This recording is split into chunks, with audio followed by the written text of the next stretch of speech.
आज के टॉपिक में हम इसी पार्ट को फायरबेस के पार्ट को बेहतर करने की कोशिश करेंगे, ठीक है, और समझेंगे कि फायरबेस और उसके अंदर फायर स्टोर नाम मैचिंग है, बट इन दोनों में फ़र्क है, ठीक है।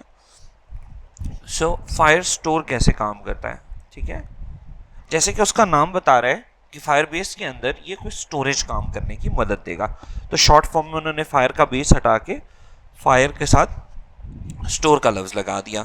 ओके, अब स्टोर के लफ्ज़ में क्या होता है दोस्तों, ठीक है, फायर स्टोर के लफ्ज़ में क्या होता है। फायर स्टोर आपका एक डॉक्यूमेंट डेटाबेस है, ठीक है।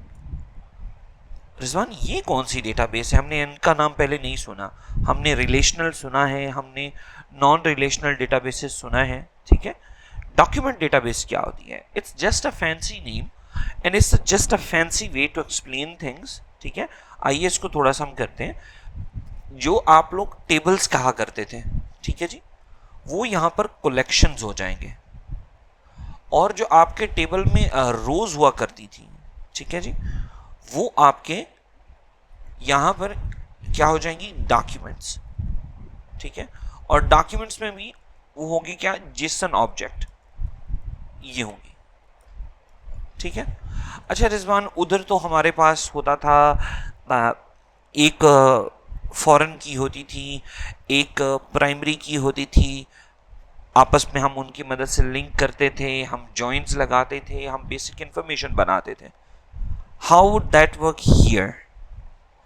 इस केस में वो कैसे काम करेगा, ठीक है।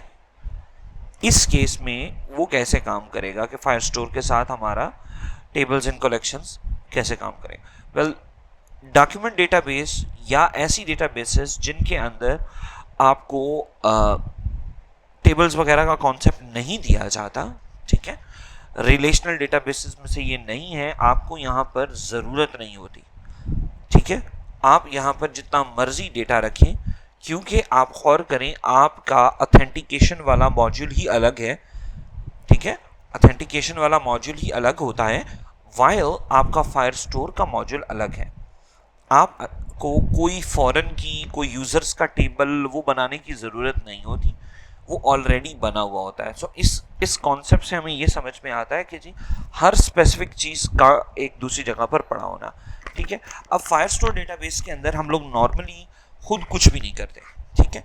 ये कॉन्सेप्ट भी यूं ही समझ लें कि रिलेशनल डेटाबेसेस के अलावा नॉन रिलेशनल कोई भी डेटाबेस है, वो चाहे मोंगो डीबी है, चाहे सुपाबेस है, चाहे आपका अल्लाह भला करे यहाँ पर फायरबेस है, इनके अंदर आप सिर्फ कोड लिखते हैं और फायरबेस की एसडीके खुद उसके हिसाब से पीछे कलेक्शन बनाना है तो कलेक्शन बना देती है, ठीक है। कलेक्शन के अंदर डॉक्यूमेंट बनाना है तो डॉक्यूमेंट बना देती है, ठीक है। इनके लिखने के स्टैंडर्ड्स होते हैं। लेट्स से आज से 10 साल पहले का आप फायरबेस उठा लें, उससे कलेक्शन बनाएं तो उसके लिखने का तरीका और होगा, रीड करने का तरीका और होगा। आज का फायरबेस का पैकेज जो आपने इंस्टॉल किया हुआ है, उसको आप बना लें तो उसका लिखने का तरीका और होगा और नजर आने का तरीका और होगा, ठीक है। इसके लिए रिजवान को स्पेशल काम करना पड़ेगा नहीं, ठीक है। आप सिंपली अपना जो फायरबेस है उस पर जाएंगे सेम तरीके से जैसे हम पहले जा रहे थे, ठीक है। फायरबेस को आप ओपन करेंगे, अपने कंसोल में चले जाएं जी, और अपने प्रोजेक्ट में आ जाए। हमने अपने प्रोजेक्ट में दोस्तों ऑथेंटिकेशन कर ली थी, ठीक है। इस पर अगर हम क्लिक करें तो हमने साइन इन मेथड से जाके ईमेल पासवर्ड को इनेबल किया था, इनेबल करके उसके बाद यूजर्स में आकर अपने यूजर्स हम देख सके थे, और हमने उधर से रजिस्टर करना और ईमेल को साइन इन करना बना लिया था, ठीक है। अब आते हैं नेक्स्ट, डेटाबेस एंड स्टोरेज में। यहाँ डेटाबेस एंड स्टोरेज में जब हम आए तो यहाँ पर 3-4 ऑप्शन आ रहे हैं। क्या हमें कंफ्यूज होना पड़ेगा रिजवान, डेटाबेस और स्टोरेज में फर्क होता है? ऐसे अजीब अजीब सवाल लास्ट टाइम हो चुके हैं मेरे से, so that is why I am trying to bring those questions out. जी हाँ, डेटाबेस और स्टोरेज में फर्क होता है। डेटाबेस में इंफॉर्मेशन पड़ी होती है और स्टोरेज में आपका फाइल से रिलेटेड डेटा पड़ा होता है, वो चाहे टेक्स्ट की ही फाइलें हों, वो चाहे ईमेल की ही फाइलें हों, वो चाहे इमेजेस हों, वीडियोस हों, कुछ भी हों, वो जाती हैं स्टोरेज में, ठीक है। ऑडियोज वगैरह, और उनसे रिलेटेड इंफॉर्मेशन, डेटा, टेक्स्ट वाला डेटा जो प्रोसेस होना है फौरन, वो हम डेटाबेस में रख लेते हैं। ठीक है, सो अभी यहां पर भी डेटाबेस के अंदर भी रिजवान नो एसक्यूएल में 2 डेटाबेसेस आ रही हैं जी। फायरस्टोर एक नॉर्मल डेटाबेस है जो हम अभी करने जा रहे हैं। रियल टाइम डेटाबेस एक और कॉन्सेप्ट है फायरबेस में। इसमें आपने इधर से इंफॉर्मेशन भेजनी है, आप चाहते हैं कि दूसरे के फोन में फौरन आ जाए, अपडेट हो जाए, तो आप रियल टाइम डेटाबेस यूज करेंगे अपनी ऐप में। तो 2 बंदे आपकी रियल टाइम डेटाबेस से कनेक्ट होंगे, यूजर इधर से अपडेट कर रहा होगा, दूसरे के पास फौरन अपडेट हो रही होगी। ठीक है, उसको कोई एपीआई कॉल करने की, कोई बैकएंड कॉल करने की जरूरत नहीं होगी। ठीक है, सो इस तरह से आप जो वीडियो कॉल का फीचर बनाते हैं, चैट्स का फीचर बनाते हैं, चैट ऐप आपने बनानी है, तो उसके अंदर आप फायरस्टोर के साथ साथ रियल टाइम डेटाबेस का यूज करते हैं, and using that you can have a concept of like asynchronous और सिंक्रोनस कन्वर्सेशन कि आप इधर से कर रहे हैं और उधर फौरन आ रही है। ठीक है, सो अभी के लिए कॉन्सेप्ट फायरस्टोर का, so will click on Firestore. यहाँ से उठ के यहाँ हमारे पास शॉर्टकट्स में आ जाएगा, ऑसम। सेम तरीके से will just go and enable it. Enable करते हुए एक कॉन्सेप्ट आना है जो बहुत ज़रूरी है। ठीक है, वी ऑलवेज मिस दिस, जिसकी वजह से हमारे सॉफ्टवेयर डेवलपर्स जब मार्केट में आते हैं और उन्हें फायरबेस के प्रोजेक्ट्स नज़र आते हैं तो उसमें उनका मिस्टेक होती है। वो क्या है जी, जैसे ही आपने क्रिएट करनी है, क्रिएट करते हुए यहाँ पर वो आपसे पूछेगा रूल्स के बारे में। Will go and will see. पहला, क्या आप सिंपल क्यूरी इंजन बनाना चाह रहे हैं या आपको थोड़ा तकड़ा काम करना चाह रहे हैं? कोई हमारे गूगल वालों का अपना काफ़ी सारा क्यूरी का पाइपलाइन है, काफ़ी सारी इंफॉर्मेशन है। ठीक है, सो वो लेना चाह रहे हैं, विल गो विद स्टैंडर्ड। फिर उसके बाद वो कह रहे हैं जी अपनी डेटाबेस रखना कहाँ चाह रहे हैं। ये बहुत इंपॉर्टेंट है, ये बहुत इंपॉर्टेंट है। लेट्स से आपके पास कोई प्रोजेक्ट ऐसा आ गया जिसमें उसने आपसे कहा है डेटाबेस का, अब वो बंदा बैठा हुआ है नाइजीरिया में, वो बंदा बैठा हुआ है ऑस्ट्रेलिया में, और आपने अपना फायरबेस का सर्वर उठा के रख दिया है अमेरिका में, तो जस्ट इमेजिन कि डेटा लाने में टाइम लगेगा। So you will click and see कि यार यहाँ पर मैं ऐसा कौन सा एरिया में रखूं जहां पर जो एरिया कस्टमर के करीब है और हमारे पास स्पीड में आउटपुट आएगी। ठीक है, यू कैन सी कि हमारे पास दिल्ली है, सिंगापुर है, जकार्ता है, ठीक है, बैंकॉक है। So we have a lot of different, जो हमारे यहाँ क्लोज प्रॉक्सिमिटी में भी है, यूके के लिए डिफरेंट है। ठीक है, इसी तरह से सो यू कैन डिसाइड कि आपने अपना डेटा कहाँ रखना है। बाय डिफॉल्ट अभी हम लर्निंग कर रहे हैं, so will select whatever it gives us. Database की आईडी ऑटोमेटिकली आ जाती है। नेक्स्ट, ये आ गया हमारा वो पॉइंट जो जहां पर मैंने अभी बोला कि डेवलपर्स मिस्टेक करते हैं, रूल्स। ठीक है, अगर इस रूल्स को आप पढ़ें तो प्रोडक्शन मोड के अंदर कैसे काम करता है। प्रोडक्शन मोड में वो कहता है कि जी अगर आपने प्रोडक्शन मोड सिलेक्ट कर दिया तो कुछ भी नहीं आपके फायरस्टोर में आएगा, कोई डेटा, कोई अपडेट ऑटोमेटिकली नहीं होगी, अनलेस आप यहां आकर मैन्युअली रूल्स में लिख दें। ओके, इंटरेस्टिंग, ये कैसे होगा। और अगर मैं टेस्ट मोड में जाता हूं तो टेस्ट मोड में अगर आप पढ़ें तो वो कह रहे हैं कि जी यूजर को पढ़ने और लिखने दो अगर यूजर की रिक्वेस्ट का टाइम फलानी डेट से पहले पहले तक है। फॉर एग्जांपल आज अगर 8 तारीख है, ठीक है, तो ये 8 तारीख तक के अंदर अंदर लिखने देगा, 9 तारीख को ये बंद कर देगा। ठीक है, ये कहेगा भाई नहीं, ओके, एक दिन के अंदर अंदर आपने अपने ये असूल फॉलो करनी है। बट ये देखिए इसने महीना अगला कर दिया है, इट मींस कि 30 डेज अलाउ कर रहा है। ये 30 डेज के लिए ये डेटाबेस टेस्टिंग मोड में रहेगी, उसके बाद ये भी प्रोडक्शन में चली जाएगी। रिजवान प्रोडक्शन का क्या मतलब है, हमें पैसे देने पड़ेंगे? नो नो नो नो, आपका डेटाबेस के अंदर सिक्योरिटी के लिए ये जरूरी है कि कोई भी बंदा आपकी फायरबेस की कीज लेकर आपकी डीबी में ना लिख सके। फॉर एग्जांपल अभी मेरा ये प्रोजेक्ट आपको जब मिलना है, वीडियोस में कीज हैं, अगर आप वो कीज लिख के टाइप कर लेते हैं और वहां से एंट्री लगाएंगे तो मेरी डेटाबेस में यूजर ऑथेंटिकेट भी हो रहे होंगे, मेरी ही डेटाबेस में यहाँ पर यूजर का डेटा एंटर भी हो रहा होगा, ऑथेंटिकेशन भी हो रही होगी। सो रूल्स जरूरी हैं। So will teach about this, और ये हमने इवन इसके ऊपर पूरे पूरे लेक्चर्स हैं यूट्यूब के ऊपर। ठीक है, so let's do start in test mode और यहाँ पे क्रिएट करते हैं। अच्छा, अब फायरस्टोर का ना इसका कनेक्शन सिर्फ फायरबेस से नहीं है। ठीक है, इसका कनेक्शन सिर्फ फायरबेस से नहीं है, इसका कनेक्शन गूगल की एक और सर्विस भी है कॉल्ड जी क्लाउड। ठीक है जी, फायरस्टोर जो है वो अपने आप को एक बड़ी सर्विस के साथ लिंक करती है। ठीक है, सो दैट वुड बी, ठीक है,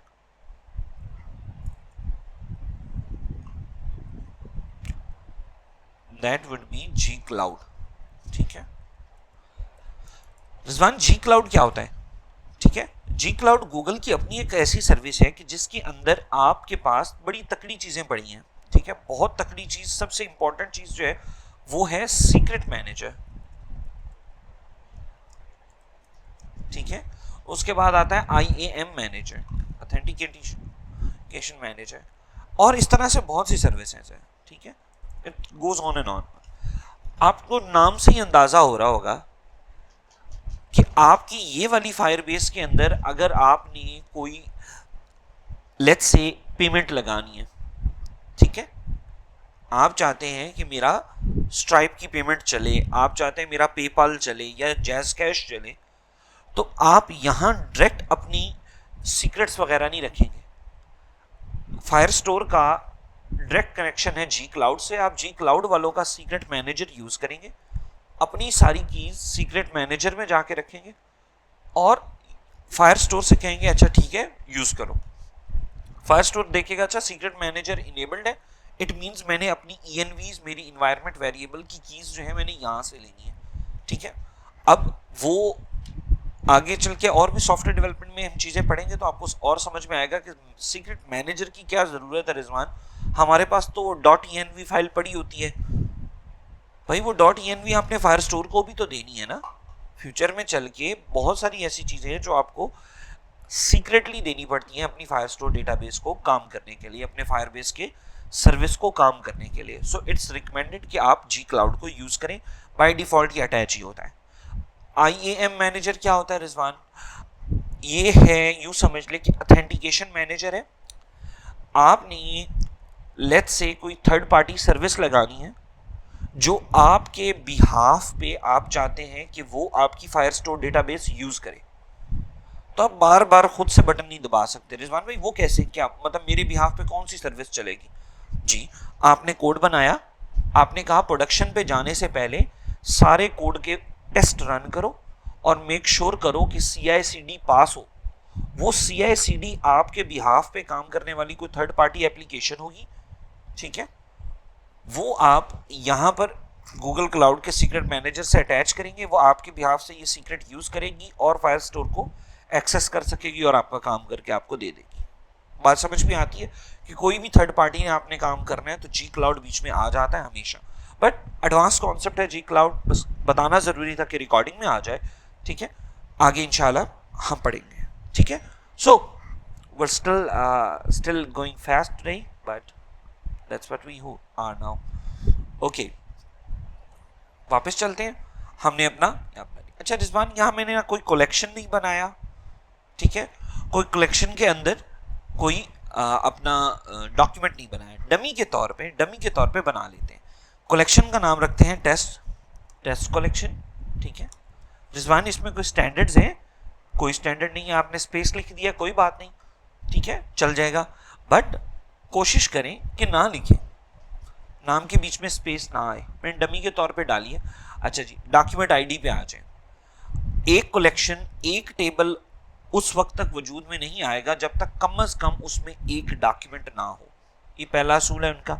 सो डॉक्यूमेंट आईडी, रन टाइम पे कोई सी भी आईडी बना दें। रिजवान भाई इसमें फील्ड्स देनी है। अब फील्ड्स जरा आपको याद आएंगे जो आपने कॉलम्स बनाए थे, वारचार वाला कॉलम, स्ट्रिंग्स वाला कॉलम, ठीक है, ये देख रहे हैं आप, बूलियंस वाला, अरे वाला। So you can attach a lot of column. So एक कलेक्शन के अंदर आपने फर्ज करें यहाँ पर नेम बना दिया, ठीक है, नेम बना दिया, स्ट्रिंग और उसकी को वैल्यू दे दी, फॉर एग्जांपल रेज, ठीक है जी, यहाँ पर आपने एज बना दी और स्ट्रिंग, ठीक है, और उसमें लिंक लिख दिया 35। फिर आगे चले गए, ठीक है, यहाँ पर आपने बना दिया ईमेल, ठीक है, और यहाँ पे भी आपने कोई a.gmail.com लिख दिया, ठीक है।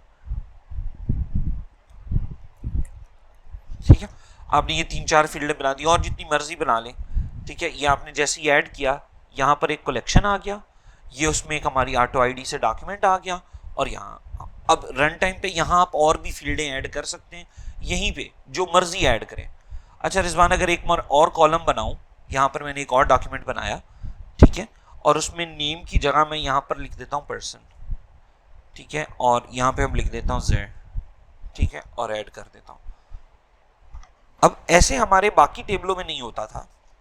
हमारे जो वहां टेबल होते थे दोस्तों, उसमें कॉलमों के नाम हमेशा सेम रहते थे और अंदर वैल्यूज डिफरेंट होती थी। यहां पर ऐसी कोई रिस्ट्रिक्शन नहीं है। आपने एक कलेक्शन बना दिया, उस कलेक्शन में रैंडम आईडी के अगेंस्ट एक डॉक्यूमेंट बना दिया, उस डॉक्यूमेंट में लिटरली कुछ कीज हैं ही नहीं, ठीक है, कोई बात नहीं, बनाने देगा। So this is no SQL, this is a free form database, अपनी मर्जी कर सकते हैं इसमें।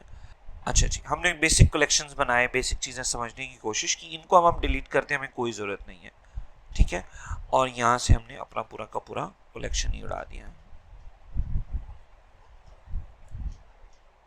ठीक है, खाली डेटाबेस है। अब इसको हमने प्रोजेक्ट में लगाना है, अपने सिस्टम में लगाना है। हम नेट से पढ़ सकते हैं, हम एआई से कर सकते हैं, लेकिन आज का टॉपिक हमने वर्ड अंडरस्टैंडिंग से शुरू किया था, ठीक है। So we need to understand the concept at least once, ठीक है, और हम अपना कोड एआई से लिखवा लें या खुद लिख लें, हमारी मर्जी, ठीक है। So let's go. VS code चाहिए, ऑफ कोर्स वो नहीं है मेरे पास, ओके। प्रोजेक्ट को रन करना भी चाहिए, श्योर। npm run start, ठीक है। उसके बाद हमें एआई चाहिए। याद है हमने अपना एआई का काम पहले किया हुआ था यहाँ पर, और हमने इस सैंडबॉक्स के अंदर किया था, तो हम अपना सेशन यहीं पे रिज्यूम कर लेते हैं कि लेट्स से हमारे पास इधर एक एआई भी चल रहा है, ठीक है। So now we have a cloud session going on in a separate terminal, और एक टर्मिनल में हमारे पास प्रोजेक्ट रन हो रहा है, ठीक है। इसको अटैच कर लेते हैं अपने आईफोन के साथ ताकि हम लोग देख सकें। हमने अपना सर्वर अटैच कर दिया और काम स्टार्ट कर दिया जी। हाँ जी, हमने अकाउंट बना लिया था, लॉगिन कर लिया था। आज हमने अकाउंट के अंदर कुछ एक्स्ट्रा इन्फॉर्मेशन है, इसको अपनी फायरस्टोर डेटाबेस में लेकर जाना है और मेक श्योर करना है कि ये लिंक हो जाए हमारी ऑथेंटिकेशन के अकाउंट के साथ, ठीक है, लिंक हो जाए अकाउंट के साथ। दो तरीके हैं इसका दोस्तों, एक नहीं दो तरीके हैं, तो will definitely look into both ways how to do it, ठीक है। और अब रिजवान भाई, वक्त के साथ साथ ये कोड बढ़ता चला जा रहा है। आप दोस्तों ये देख रहे हैं कि ये कोड बहुत ज़्यादा हो गया है। रजिस्टर के पेज के अंदर एक भी काम करना है या स्क्रीन के मिड में जाना पड़ रहा है, स्क्रीन के ऊपर आना पड़ रहा है, स्क्रीन के नीचे जाना पड़ रहा है, ठीक है। अब हमारे कई दोस्त ऐसे हैं जो रिकमेंड करते हैं कि आप ऐसे ना करें, ठीक है, आप मैनेजर्स बनाएं और मैनेजर से काम करवाएं, ठीक है। फॉर एग्जाम्पल, रजिस्ट्रेशन का एक पूरा मैनेजर हो जिसकी ड्यूटी हो कि जी इमेज अपलोड भी उसने करवानी है, नाम भी उसने सारे अपलोड करवाने हैं, ठीक है, डेटा भी सारा फायरस्टोर पे उसने रखना है, और आपको उसने सिर्फ ये बताना है हाँ जी मैं काम कर रहा हूं या नहीं कर रहा, ठीक है। तो बेहतर तरीका तो यही होता है कि आप अपने सिस्टम के अंदर मैनेजर्स बना लें और उन मैनेजर्स से कहें कि वो काम करें। तो इसी सर्विसेज के अंदर ही आप यहाँ पर एक नया फोल्डर बनाएंगे, ठीक है, उसका नाम आप मैनेजर्स रख लें, या सर्विसेज से बाहर बना लें तो बेहतर है, ठीक है। सर्विसेज से बाहर आप आ जाएं और यहाँ पे आप एक मैनेजर बना लें, ठीक है, मैनेजर्स, और यहाँ पर आप नया एक फोल्डर और बना लें, सॉरी फोल्डर कह दिया, फाइल बनानी थी, एक फाइल आप बना लें कॉल्ड रजिस्ट्रेशन मैनेजर या auth manager. So I will go with auth manager dot JSX, ठीक है, ये हमने बना लिया। JSX की भी जरूरत नहीं है इसके अंदर, बिकॉज हमने इसमें रिएक्ट का काम तो करना ही नहीं है, ठीक है, इसने हमारा सिर्फ काम करके देना है।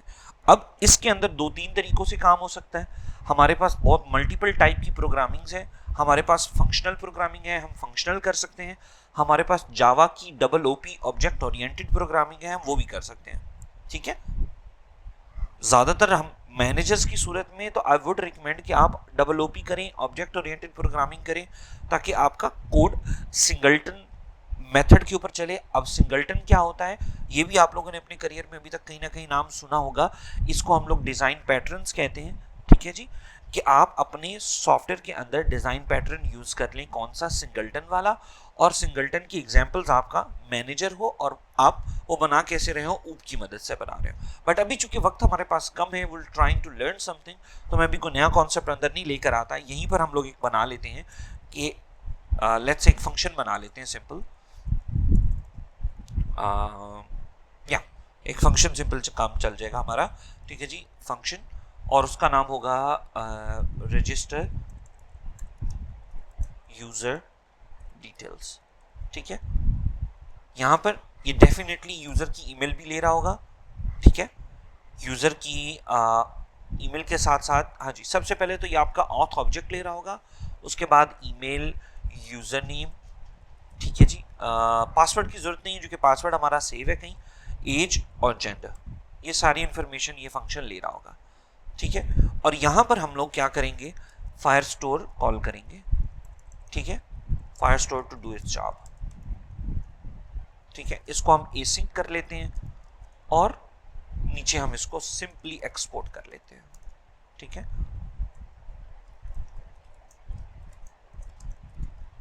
ठीक है। आज क्या हो गया, ये क्यों नहीं चल रहा, इंटरेस्टिंग ना, आज हमारा एआई नहीं चला, सुपर म्यूवन नहीं चला, चले चल जाएगा, कोई मसला नहीं।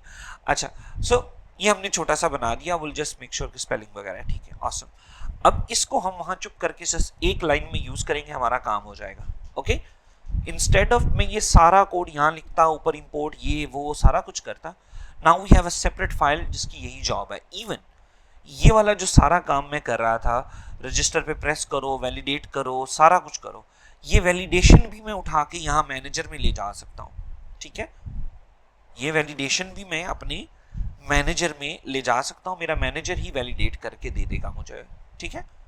और if you want we can do that too, ताकि हमारा कोड और छोटे से छोटा होता चले जाए और मैनेजर्स अपनी ड्यूटियां पूरी कर रहे हो, ठीक है। सो लेट्स से कि हमने वो भी वहीं रहने देना, यहाँ अगला काम करना है। सो अब यहाँ पे मैं फायरस्टोर अटैच करने से पहले मुझे अपने सिस्टम में अटैच करनी होगी। सो हमने फायरबेस की कॉन्फ़िगरेशन फाइल बनाई थी, सेम तरीके से जैसे हमने यहाँ पर ये बनाया था, विल जस्ट इंपोर्ट, ठीक है, get Firebase, sorry get Firestore कर देंगे, ठीक है, और ऐसे, और यहाँ पर हम सिंपली आकर अपना const Firestore is equal to get Firestore और उसको ऐप दे देंगे, और यहाँ से हम अपना फायरस्टोर एक्सपोर्ट कर देंगे। Simple as that. अब आपके सिस्टम में फायरस्टोर भी अटैच हो गया, नॉर्मल सी चीज थी, वी डिड दैट। अब हमने इसके बारे में देखना है कि ये यूज कैसे होगा, जो कि हमें ये तो पता था कि जी गेट रजिस्टर करने के लिए हमने क्या यूज किया था, create user with email and password. Login करने के लिए हमने क्या किया था, sign in with email and password, ठीक है। अब सेम तरीके से फायरस्टोर के अंदर से जब हमने काम करना है तो यहाँ पर भी हमारा कुछ ऐसा ही हो रहा होगा, ठीक है। सो यहाँ पर हम इंपोर्ट कर लेंगे डॉक और क्रिएट डॉक का फीचर, कलेक्शन का फीचर, इस तरह से। सो लेट्स सी हमें यहाँ से और क्या क्या चाहिए, हाँ ठीक है, यहाँ से ऑथ में से तो नहीं चाहिए, यहाँ चाहिए फायरस्टोर, ठीक है। हमने यहाँ पर अपना फायरस्टोर ले लिया। अब हमारे पास बेसिक इन्फॉर्मेशन आ गई है, I can just literally go into comments, AI और एआई से क्या क्या करवा सकता हूँ, लेकिन पहले understanding. So I will go to documentation, ठीक है, यहाँ पर आकर I will go with Firestore, और टाइम बचाना है, आई वुड रिकमेंड कि आप एक्सपो की डॉक्स से कहें कि आपको डेटा दे दें, ठीक है। अब एक्सपो की डॉक्स में एक बड़ा इंटरेस्टिंग फीचर है आस्क एआई का, यहाँ पर, ठीक है। आप यहीं पर कह सकते हैं कि Firestore basic setup and sending data, ठीक है, Firestore basic setup and sending data. So ये देखिए उसने सेटअप भी बना दिया, ठीक है, और उसने यहीं पे हमें बेसिक एग्जांपल दे दिया है, ठीक है। ये देखिए गेट फायरस्टोर कर दिया, उसको लिंक कर दिया, इसने बड़ा खूबसूरत नाम दिया है डीबी।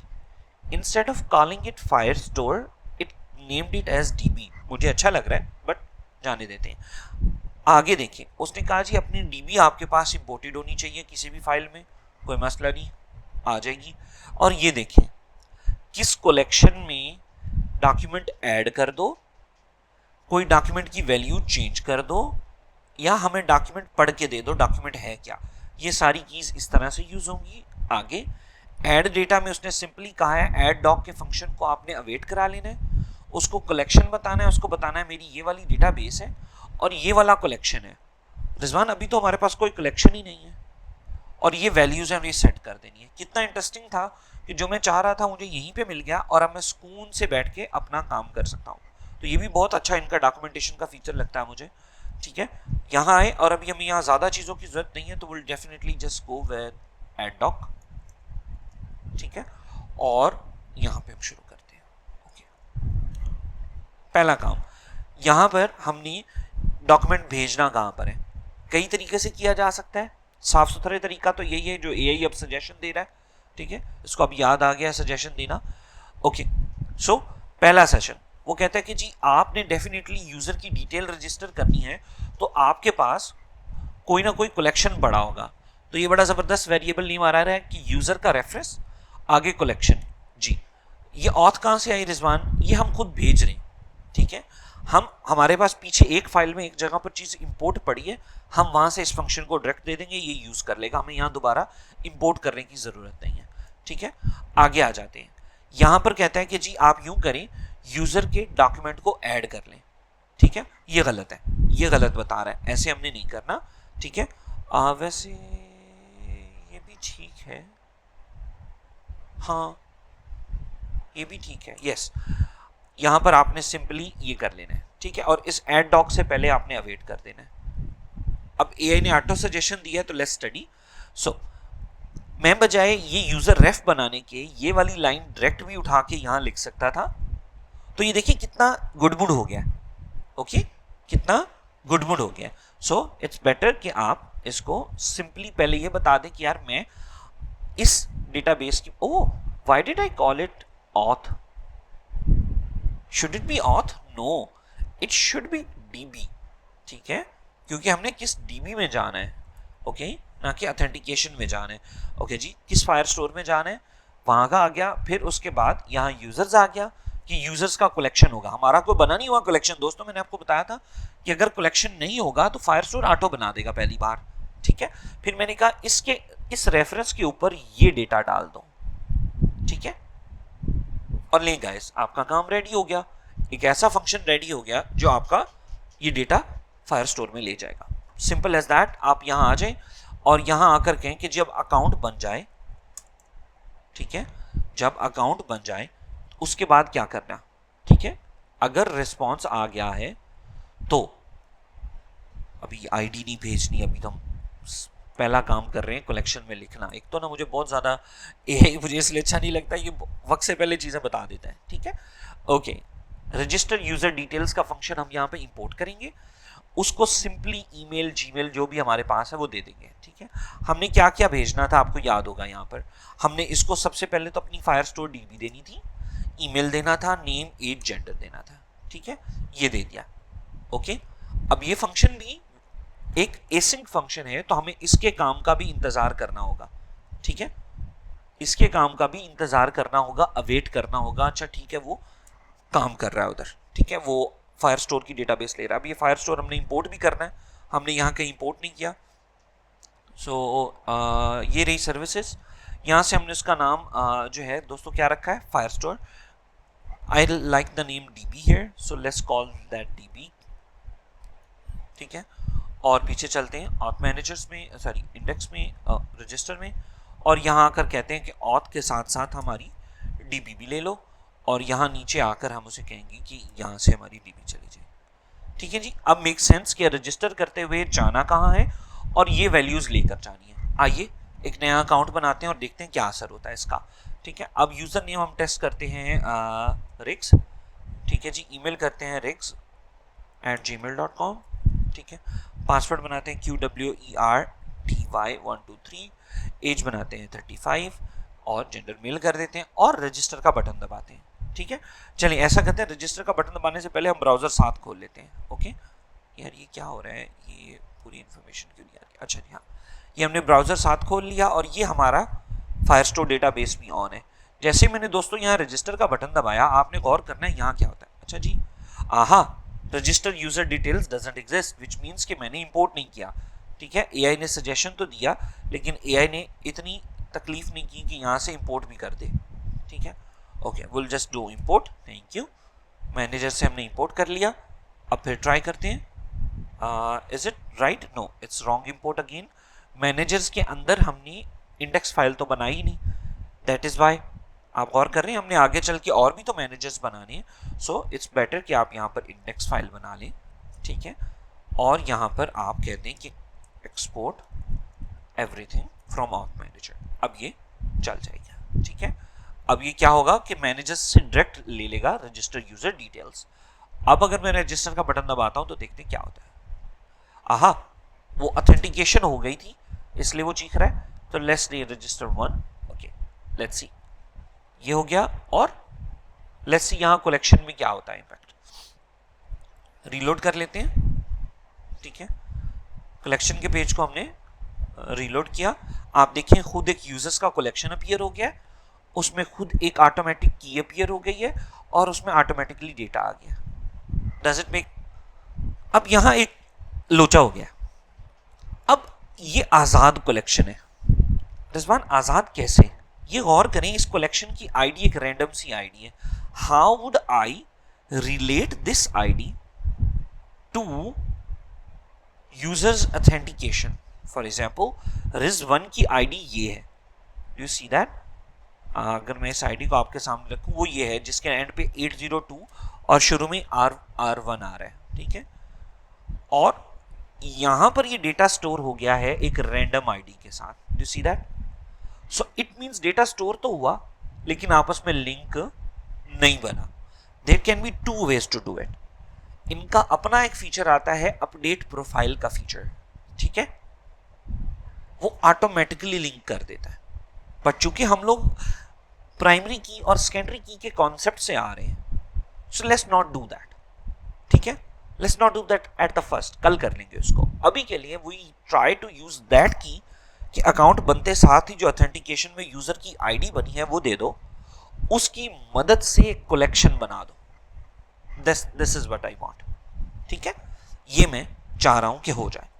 ट्राई कर लेते हैं, अभी ट्राई कर लेते हैं। So it's really easy. अब हम यहां आ जाएं और इसको पढ़ें। अब यहां पर रिस्पॉन्स के अंदर, ये रिस्पॉन्स कौन सा है कि यूजर जब ईमेल और पासवर्ड से नया यूजर बन जाए तो हमें इस रिस्पॉन्स से आईडी चाहिए। तो लेट्स सी किस तरह से आईडी देता है। Const user ID is equal to, so simply response के अंदर यूजर का पूरा ऑब्जेक्ट आएगा, उसके अंदर से आपको यूआईडी मिल जाएगी। ये आपने ले ली। यहां पर आप कहेंगे कि डीबी के साथ साथ दोस्त यूजर की आईडी भी ले जाओ। ठीक है, यूजर की आईडी भी ले जाओ। ओके, अब हमारे मैनेजर में रजिस्टर के साथ साथ आप क्या दे रहे हैं, डेटाबेस और कौन सा यूजर है और बाकी सारी चीज ये आपने यहां से निकाल ली। ठीक है, इस रिस्पॉन्स को अब ये लव्स कंफ्यूजिंग हो गए, सो मैं इसका नाम चेंज करके यहां पर अगर कर दूं ऑथ रिस्पॉन्स, तो ज्यादा बेहतर रहेगा कि जब ऑथ का रिस्पॉन्स आ जाए तो ऑथ के रिस्पॉन्स में से यूजर की आईडी आप ले लेना। ठीक है, it's simple, it make sense here. ठीक है, ले ली।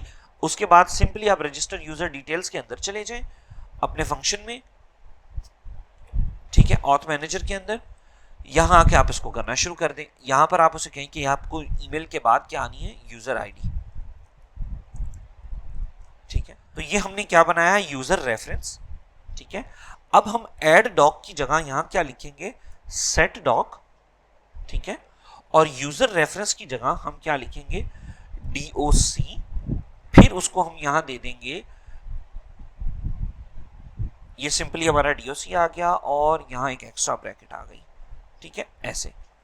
अब आप पढ़ें मैंने इसको किस तरह से किया। मैंने कहा है कि ऐसा करो, एक यूजर की आईडी के अगेंस्ट यूजर्स के टेबल में इस डेटाबेस के अंदर ये वाला जो कलेक्शन है उसमें काम स्टार्ट करो।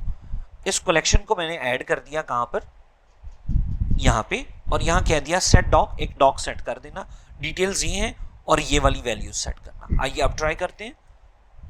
ठीक है, यहां पर रिजवान 4 और एक नया यूजर। ठीक है, रिज 4। Okay, let's see. अभी भी मैंने एक गलती की है। ठीक है, लेट्स सी क्या गलती है, क्या इवन प्रोजेक्ट लोड भी हो रहा है कि नहीं। अच्छा, यहां आप गौर करें तो मैं इंसिस्ट कर रहा हूं कलेक्शन लिखना, वो इंसिस्ट नहीं कर रहा कि आप कलेक्शन लिखें। ओके, मेरी गलती है, सॉरी, मैं भूल गया। ओके, यहां पर आपको ये कलेक्शन के लफ्ज की जरूरत नहीं है। ठीक है, यहां आपको डीओसी लिख दें। और एक मिनट, फिर गलती कर रहा हूं मैं, नहीं, हाँ, बस ठीक है। तो यहां सिर्फ डीओसी था और आपको ये सारे लफ्ज की जरूरत नहीं है, इस डीओसी की भी जरूरत नहीं। चल इसको रॉ से दोबारा लिख लेते हैं। ठीक है, ब्रैकेट जल्दी में गलत लगी मेरे से, so will just kick this out. यहाँ पे सिंपल, यहाँ आते हैं।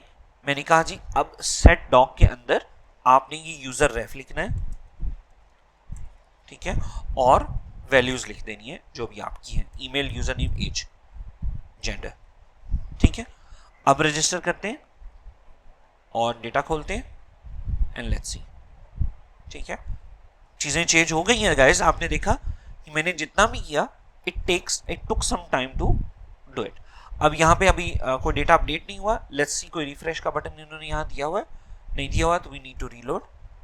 ठीक है, अभी यहाँ पर अब आप देखिएगा कि जो यूजर बना है उसकी आईडी के अगेंस्ट ही डेटा आया होगा।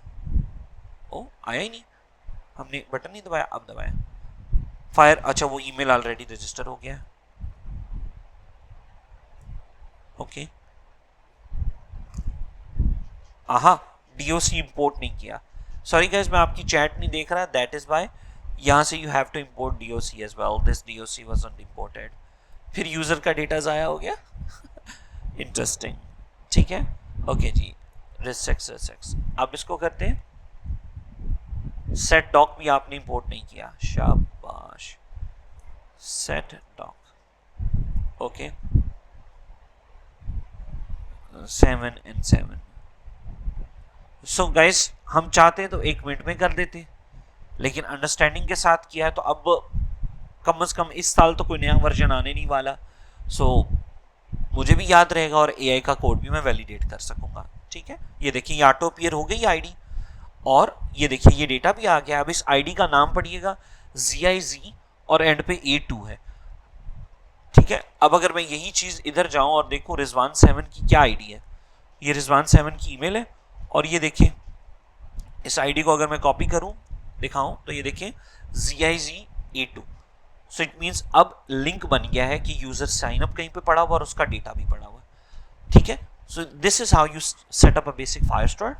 ठीक है, और यू ऐड योर इंफॉर्मेशन। ठीक है, सो मैं क्विकली एक बार छोटा सा यहाँ का रिकैप दे देता हूँ। सो हमने यहाँ पर पहले ऐड डॉक पढ़ा कि किसी भी कलेक्शन में जस्ट रैंडमली डेटा फेंकी जाओ तो वो चला जाता है। अदरवाइज अगर आप चाहते हो कि जी एक प्रॉपर आईडी के साथ जाए तो आपको उस डॉक्यूमेंट की प्रॉपर सेटिंग करनी पड़ेगी कि एक इस डीबी के अंदर, इस कलेक्शन के अंदर ये आईडी होनी चाहिए और फिर इस डॉक्यूमेंट को सेट करना होगा डायरेक्ट। सो सेट डॉक का फीचर आप रन कर देंगे, ये वाला डॉक्यूमेंट उसको दे देंगे यहाँ पर एज अ रेफरेंस, और जो भी डेटा आपने उसमें डालना है आप डाल देंगे। अच्छा रिजवान भाई, यहाँ आप एक नया कॉन्सेप्ट कर रहे हैं, ये इसकी वैल्यू कहाँ है? अगर वैल्यू कहाँ है तो की कहाँ है? हमने तो यूं सीखा था कि जेसन के अंदर आप यूं लगाते हैं, ऐसे ईमेल के आगे ईमेल आएगा, यूजर नेम के आगे यूजर नेम आएगा, ठीक है, एज के आगे एज आएगा, जेंडर के आगे जेंडर आएगा।